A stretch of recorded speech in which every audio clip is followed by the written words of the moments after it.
ఇప్పుడు మీరు ఫామ్ చెప్పాను కదా, నేను నా పాత వీడియో ఒకసారి మీరు ఎవరైనా కావాలంటే చూడండి.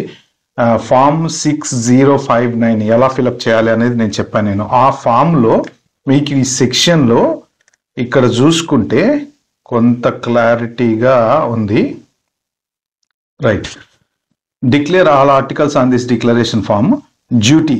CBP officers will determine the duty. US residents are normally entitled to duty-free exemption 800 on items accompanying them. Visitors are normally entitled to exemption of $100. Duty-free will be assessed at the current rate on the first 1000 above the exemption. 6059 form అనమాట. ఆ form లోనే clear గా రాశాడు అనమాట. So ఇది clarity వచ్చింది కదా. 800 local residents కి, 100 వచ్చేసి విజిటర్స్ కి. Next, how much resident can bring and visitors exemption. ఇప్పుడు నేను చెప్పింది చూసారా, ఈ ఎగ్జంప్షన్ తీసేసి మిగిలిన దానికి మీకు క్యాలిక్యులేషన్ అనేది చేస్తారనమాట.